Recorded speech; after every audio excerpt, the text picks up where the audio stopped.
大家好，欢迎来到老蔡的田园。4月种什么？今天我来分享10种在4月份最值得种的瓜果。这些瓜果是我在多伦多数年来亲身种植总结出来的。接着还会有另一个视频介绍其他蔬菜。多伦多是在6区，4月的平均气温大约在4到11摄氏度左右。其他地区的朋友可以参考我介绍的来调整种植时间。在3月份，我介绍过茄子、辣椒，还有番茄这些苗期比较长的品种，需要在3月提早育苗。如果还没有育苗的朋友，4月初呢还来得及的。4月份是瓜类的育苗时间。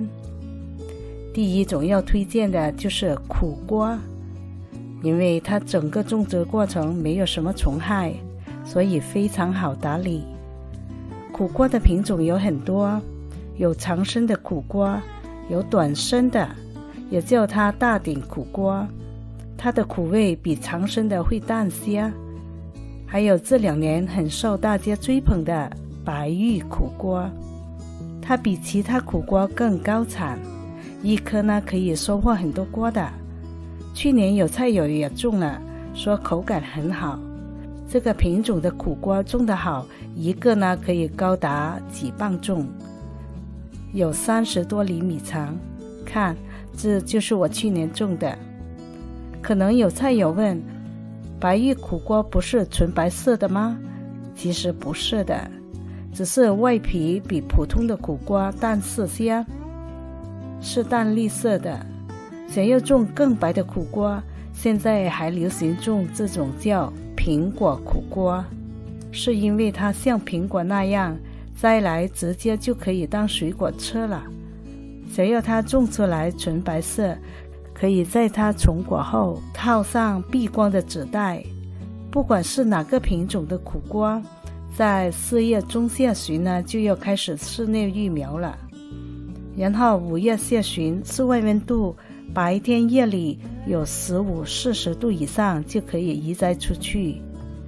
第二种值得种的是丝瓜，因为丝瓜的产量很高，它也是有不同的品种，例如有棱丝瓜和无棱丝瓜。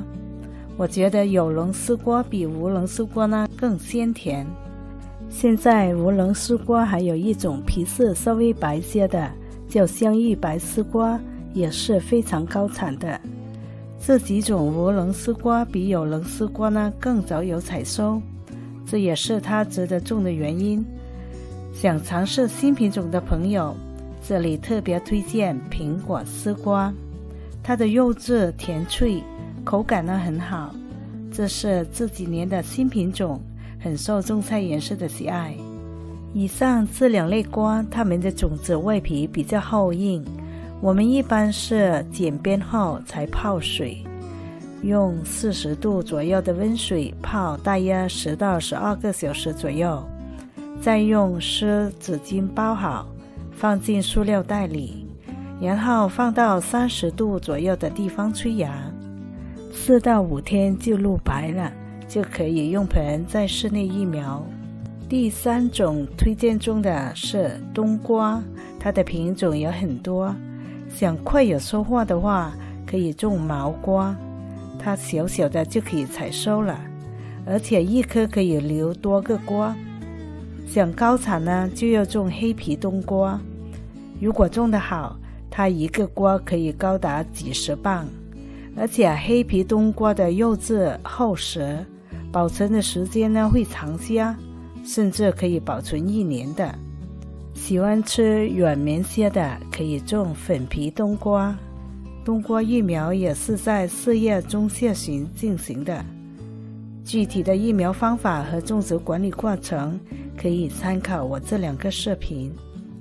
第4种就是有刺黄瓜，它也是在我出售所有种子中最多人购买的，因为它的口感和味道比本地西人的黄瓜更好。种有刺黄瓜最大的挑战就是黄瓜虫，天然的除虫方法就是手捉或用黄板，再高级的就是用纱网把它盖起来了。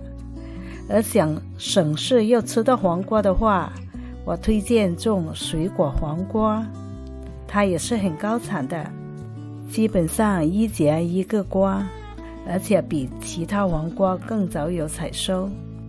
第5种值得推荐的是西葫芦瓜，它是不用搭架的，而且产量高。西葫芦瓜生长非常快，它也是我菜园里最早有采收的瓜。一般4月中下旬育苗，6月初就有瓜收获了，而且是源源不绝的。它的生长速度非常惊人。4月种西葫芦的好处是6月底前就可以收获所有的西葫芦了，那时可以再利用它的地来种其他蔬菜。第6种是南瓜，南瓜类不得不推荐砍瓜，它最大的特点就是边砍边长，即使还长在树上的瓜砍了一半也不会死的。如果你一直不砍呢，它可以长得很长很大，非常高产。这是我去年种的，留着冬天可以吃，非常容易保存。它的口感结合了葫芦瓜活口的质感和南瓜的软绵，我觉得非常值得种。如果想种粉糯甜口的南瓜呢，还可以种蜜栗南瓜、香芋南瓜、银栗南瓜，还有很多人爱种的贵族南瓜。这几款呢都是比较粉糯些。种南瓜呢也不需要搭架子，让它在地上爬就可以了。第7种是鱼翅瓜，我很推荐种它，因为它太会长了，你可以搭架或者不搭架都行。它是非常高产的，一颗可以收5到6个瓜，而且它保存的时间很长，不容易烂的。它的肉有点像鱼翅，粉丝状的，炖肉或者熬汤都好吃。前面介绍的冬瓜、黄瓜、西葫芦、南瓜、鱼翅瓜，它们种子的皮不是很硬厚，所以减少剪边这一步，然后像前面介绍的那样催芽就可以了。第8种推荐的还是瓜，种一颗可以收获几十甚至上百个瓜，它就是佛手瓜。佛手瓜是通过种瓜育苗种植的，没有干的种子。每年在4月份我们就开始室内育苗了。种佛手瓜的具体过程我有个视频具体介绍，大家可以参考。佛手瓜值得推荐种，就是它很少有病害和虫害的，打理也很简单，只要施好底肥，它就能生长。不过它需要大的架子爬行。除此之外，还有各种的甜瓜、西瓜、护瓜，也是在4月中下旬就开始育苗。如果你不是在多伦多，可以按照下面这个时间来育苗的，就是在你打算移栽苗到室外种植的前4周育苗瓜类，那时的苗是最合适生长的。今年有菜友推荐我进货了辣椒瓜，也叫小翘瓜，形状就像辣椒，但是口感呢是脆嫩清凉如瓜。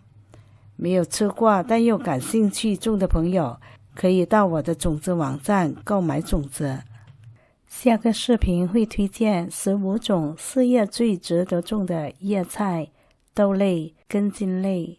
想知道的朋友请订阅我的频道，谢谢你的观看。